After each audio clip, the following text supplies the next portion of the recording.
Asia কাপে ভারত পাকিস্তান মহারণ। ফাইনালে শিরোপা উঁচিয়ে ধরবে কে? যদি আপনাকে বলা হয় এশিয়া কাপের ফাইনালে এর আগে কখনোই মুখোমুখি হয়নি ভারত পাকিস্তান, প্রথমে বিশ্বাস করতে খানিকটা কষ্টই হতে পারে। এত বছর ধরে চলা এই টুর্নামেন্টে সত্যি কি ভারত পাকিস্তান ফাইনাল হয়নি? অবিশ্বাস্য হলেও বাস্তবতা এমনটাই। ৪১ বছরের ইতিহাসে এবারই প্রথম ফাইনালে মুখোমুখি হবে এশিয়ার দুই পরাশক্তি। ১৯৮৪ সালে শুরু হয়েছিল এশিয়া কাপ, মাঝে পেরিয়ে গেছে ৪১ বছর। আয়োজন করা হয়েছে ১৬টি আসর।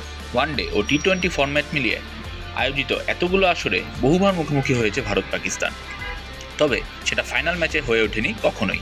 এশিয়া কাপে ভারত ফাইনাল খেলেছে মোট ১১ বার, পাকিস্তান ফাইনালে উঠেছে মোট ৫ বার।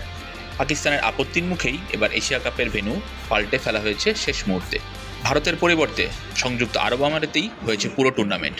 গ্রুপ পর্বে ভারত পাকিস্তান নিয়েছিল শঙ্কা, বয়কটের সেই সংখ্যা উড়িয়ে দিয়েই ১৪ সেপ্টেম্বর মুখোমুখি হয়েছিল দুই দল। সেই ম্যাচে পাকিস্তানকে উড়িয়ে দিয়ে দারুণ সূচনা পায় ভারত। ম্যাচের ফলাফল ছাপিয়ে আলোচনার কেন্দ্রবিন্দুতে ছিল দুই দলের হাত না মেলানোর ঘটনা। এই ঘটনায় এশিয়া কাপের মাঝপথে বয়কটের হুমকিও দিয়েছিল পাকিস্তান।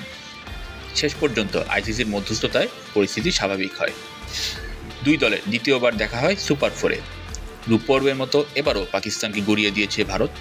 প্রথম ম্যাচের মতো এবারও পাকিস্তানের সঙ্গে হাত মেলাননি তারা। পাকিস্তানের দুই ক্রিকেটার হারিস রফ ও সাইফজাদা ফারহান বিতর্কিত দুই উদযাপন করেছিলেন, এতে পরবর্তীতে শাস্তিও পেতে হয়েছে তাদের। আজ ২৮ সেপ্টেম্বর দুবাই আন্তর্জাতিক স্টেডিয়ামে এশিয়া কাপের ফাইনালে মুখোমুখি ভারত পাকিস্তান। এই টুর্নামেন্টে এরই মধ্যে দুইবার পাকিস্তানকে হারিয়ে বেশ ফুটফুরে মেজাজে ভারত। অন্যদিকে ভারতের কাছে টানা দুই ম্যাচ হেরে কিছুটা ব্যাকফুটে থেকেই মাঠে নামবে পাকিস্তান। পাকিস্তানকে পারবে দুই হারের বদলা নিয়ে শিরোপা জিততে, নাকি পুরো টুর্নামেন্ট জুড়েই আধিপত্য বজায় রেখে ফাইনালে ওঠা ভারত তৃতীয়বারের মতো পাকিস্তানকে হারিয়ে শিরোপা উঁচিয়ে ধরবে? ফাহিম মাশরুর, সারা বাংলা।